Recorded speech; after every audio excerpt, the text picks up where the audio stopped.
Bienvenidos a un nuevo episodio del podcast El Español de América. Aquí hablamos en español y sobre el español.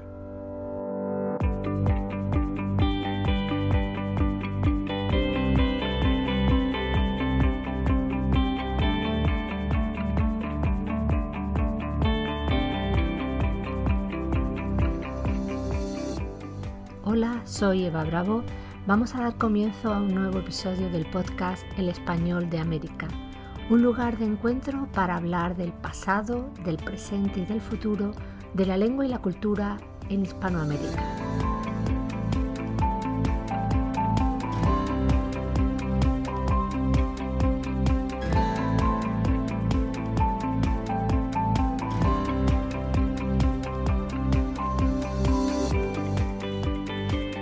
En el episodio anterior te comentaba cómo llega y por qué llega Antonio de Valdivieso a Nicaragua, cuál era el encargo que había recibido del rey, de Carlos I, y los problemas que se va a encontrar con la familia Contreras, que finalmente le asesinará para evitar que imponga el cumplimiento de unas leyes contrarias a los intereses de estos criollos. En el episodio de hoy vamos a hablar de las cartas que repetidamente va a ir enviando Valdivieso a la corona, fundamentalmente al rey, y en la que nos va a ir contando cómo es la situación y la vivencia de esa situación que tiene desde que llega. En las primeras cartas, el obispo Valdivieso hace un análisis de la situación que encuentra al llegar a su diócesis y propone una serie de medidas. Como hombre pragmático y eficaz, pues lo que hace una vez que se hace cargo de la situación es tratar de buscar soluciones. No obstante, escribir pronto se convertirá para él en una necesidad personal, en un desahogo. Valdivieso llegó a sufrir una tensión nerviosa extrema ante la virulenta hostilidad de las importantes familias criollas a las que tenía que restringir, a las que tenía que privar de los privilegios que habían gozado hasta ese momento. La ofensa, el peligro personal, el daño, la muerte se van advirtiendo progresivamente a lo largo de sus escritos. Es como un crescendo que culmina cuando se cumplen sus peores presagios y finalmente lo asesinan. En el episodio anterior hemos hablado de las dos primeras cartas. En la tercera de las cartas, Valdivieso está muy triste y en ella se dedica a contar con todo detalle la situación del indio, señalando quiénes son los responsables de su estado. Voy a leer un fragmento un poquito largo de esta carta del 15 de julio de 1545. Tengo por inconveniente acudir a esta audiencia por el remedio, porque los agravios de los naturales suelen ser cotidianos, y aunque en ella tengan noticia de uno, no la tienen de 1000. En las justicias ordinarias no tiene favor, porque tienen por propio agravio el amparo de los miserables y han tenido costumbre de servirse de ellos y de sus mujeres y hijos, y por suyo hasta el tiempo que Dios les dio, y les parece que lo que duermen les hacen gracia, y de ellos les quitan lo que pueden. En las que he escrito a vuestra majestad, se refieren las cartas que he escrito a vuestra majestad y su real consejo, doy noticia de lo que siento de la justicia, porque entiendo que todo el mal de Indias nace de ellos y que remediadas se remediaría todo. De esta forma tan sincera se expresa Valdivieso acerca de la actitud de los oficiales, de los alguaciles, de las personas que deberían proteger al indígena y hacer cumplir la ley, y cómo no se enteran ni se quieren enterar de los abusos que se están cometiendo. Y fíjense en esa frase final, ¿no? Si todo el mal de las Indias nace de ello, remediadas se remediaría todo. Es decir, si los alguaciles cumplieran con su obligación, se remediaría el mal de la tierra. A estas alturas de su ministerio, en 1545, solo 2 años después de que llegara a Nicaragua, él ya sabe que está siendo vigilado y es hostigado hasta el punto de que empiece a escribir cartas duplicadas al rey para garantizar su recepción, porque sabe que parte de su correspondencia va a ser intervenida y las familias, sobre todo los Contreras, van a impedir que el rey conozca realmente qué es lo que está ocurriendo. El envío de copias de una carta era una práctica habitual en la época por el peligro de los naufragios, por ejemplo, pero no son los naufragios lo que le preocupan a Valdivieso. Él escribe cartas repetidas, ¿no? Prácticamente día tras día, repitiendo una y otra vez lo mismo, y lo hace como medida de seguridad. Y además lo dice, y cito: son tan sospechosas nuestras cartas en estas partes y todas aquellas de que se espera a vuestra majestad ser avisado, que no solo se teme que acá sean descaminadas, según la diligencia se sabe poner en ello, pero aun llegadas a esos reinos se teme hayan estorbo. Por esto depriesa escribo esta, que vuestra merced tenga noticia de las otras. Bueno, la sintaxis es un poquito complicada, pero lo que le está diciendo Valdivieso es que hay personas que interceptan las cartas en América y en España. Entonces le escribe al rey contándole que le ha escrito 2 cartas antes con fecha tal y tal, ¿no? Para que sepa, si no las recibe, que sepa que no le han llegado porque alguien lo ha impedido. La copia de esta carta, tiene un índice del contenido de la otra, es decir, la carta le dice al rey un breve esquema de lo que ya le ha dicho en la anterior, ¿no? Y lo dice Valdivieso para que vuestra majestad sepa lo que le digo en las otras. Así lo va a hacer de manera repetida como medida de garantía para que el rey esté al tanto de lo que está ocurriendo. El duplicado de una carta del 20 de septiembre está escrito desde Gracias a Dios. Antonio de Valdivieso ha ido a esta audiencia para pedir una vez más el cumplimiento de las ordenanzas reales. Es un documento extenso en el que con un índice pormenorizado explica la situación del indio, una vez más los abusos y las dificultades que encuentran para la evangelización. Y lo que pide Valdivieso una vez más es el favor, el apoyo del rey, sin el cual, dice, el que acá viniere por prelado o se ha de ir al infierno o tornarse a España. Es decir, esa es su situación. Si cumple el mandato del rey, lo matan. Y si no, se tiene que volver a España porque es imposible estar insensible ante lo que está ocurriendo. Buena prueba de ello es la noticia que le ha llegado del asesinato del juez eclesiástico que dejó en Nicaragua, al que, dice Valdivieso, le dieron 6 cuchilladas de muerte por cosa bien fácil. Es un acto en el que hay que ver una advertencia al propio Valdivieso. Nada de esto, sin embargo, lo atemorizó, es decir, Antonio de Valdivieso continuó su batalla excomulgando y encausando a quien le pareció que atentaba contra la justicia y la moral de la fe católica.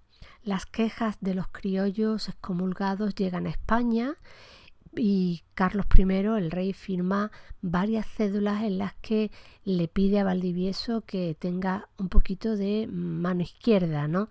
Os encargo, le dice Carlos I, que en cosa de esta calidad tengáis toda templanza en gran miramiento de no hacer caso de inquisición donde no fuese bien notorio. El 19 de octubre, estando en Gracias a Dios, escribe al Consejo de India haciendo de nuevo una recapitulación de la situación y de sus propias actuaciones. Todos los documentos de Valdivieso están fundados en derecho, es decir, era un hombre culto y conservamos copias de los documentos con sus argumentaciones. No es una cosa por decir, sino que él tiene datos y además conoce la ley y lo está argumentando precisamente, ¿no? Describe a los indios como seres naturalmente próximos a la religión. Lo que ocurre es que están azotados por la pobreza y el miedo, y esto no se puede solucionar hasta que no haya una recta actitud por parte de las autoridades civiles. El obispo Valdivieso continuó su actividad en medio de una sociedad conmocionada por un individuo que no consentía el incumplimiento de la ley civil y que no se plegaba a los intereses de las poderosas familias criollas.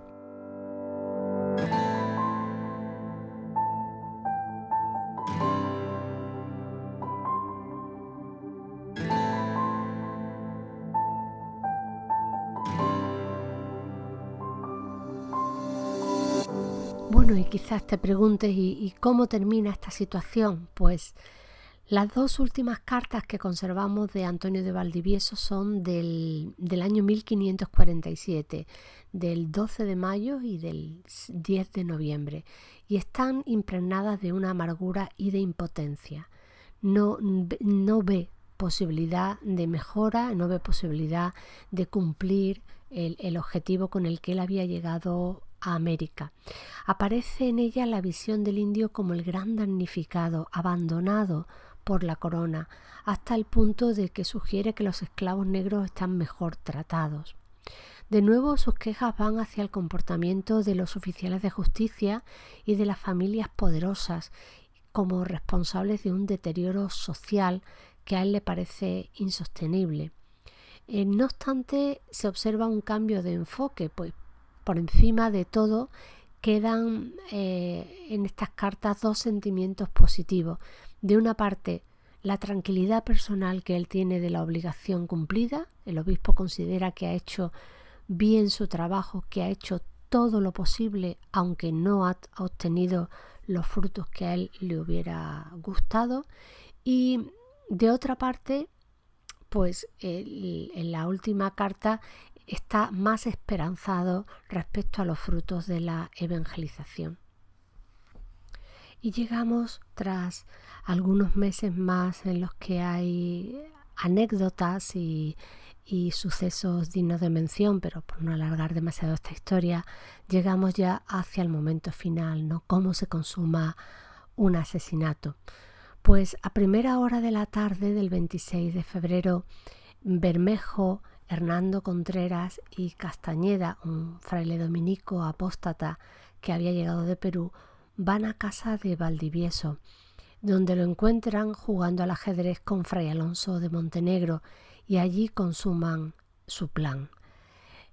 Acaba ya, carnicero, que bien basta lo que hoy has hecho, cuentan que dijo el obispo a su atacante. Incapaz de levantarse por la lesión en la médula espinal, Fray Alonso lo asistió y lo confesó, y aún pudo rezar 2 credos mientras yacía desangrándose. Muere en brazos de su madre, Catalina Álvarez de Calvente, quien posteriormente firmará sus cartas al rey como la madre del mártir obispo de Nicaragua. Si para su hijo escribir sus dificultades había sido un paliativo de su angustia y de su impotencia, a su madre le consuela que así lo hiciera, pues cumplió en ello con su obligación, y así se lo dice al rey en una carta el 8 de marzo de 1551. Consuélame con que a lo menos el mártir de mi hijo, vuestro capellán, avisó de esto a vuestra majestad. Esta es la sentencia de una madre que ve impotente cómo se consuma el asesinato anunciado. Tras la muerte, el obispo fue enterrado rápidamente, sin solemnidad, en un lugar no conocido con seguridad hasta este hallazgo del año 2000, quizás pues para evitar nuevas vejaciones de su enemigo o para evitar su ensalzamiento, no sabemos. Su muerte no cambió la constante social de Nicaragua, pero sí tuvo un fuerte impacto en su época, y comenzó desde ese mismo momento una leyenda que considera a la ciudad como un lugar maldito, en justo castigo por esta muerte de un inocente. Así lo cuenta Vázquez de Espinosa. La ciudad, desde que se fundó, había ido en aumento y opulencia, y desde el gran sacrilegio que cometió el Contreras, matando a su prelado, comenzó a sentir el castigo del cielo con grandes plagas y desastradas muertes. Las mujeres no parían a luz sus hijos, y los que nacían no se lograban. El volcán vecino dio grandes truenos y bramidos.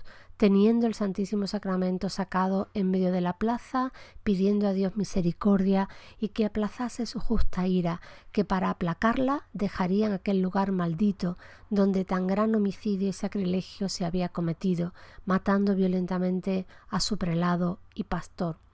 La imaginación popular ha gestado muchas versiones y variantes, entre ellas que fue decapitado, que su cuerpo sin cabeza se aparece los sábados de gloria en la catedral, etc., ¿no? Para la posteridad que nos queda, pues nos quedan sus cartas. La visión de Valdivieso plasmada en sus cartas sobrepasa la estricta aplicación de una legislación elaborada con la finalidad específica de proteger a los indígenas de los abusos y violencia de la primera etapa de la conquista. Las cartas de Valdivieso muestran el compromiso de un individuo decidido a interponerse a favor de los indios contra los abusos de la clase social poderosa. Una empresa en la que no solo el obispo Antonio de Valdivieso, sino muchos otros perdieron su vida. Hasta aquí el episodio de hoy. Muchas gracias por compartir tu tiempo conmigo. Me despido hasta un próximo episodio y hasta entonces puedes dejarme tus comentarios y sugerencias a través de la página web evabravogarcia.com o de las redes sociales. Un saludo y hasta pronto.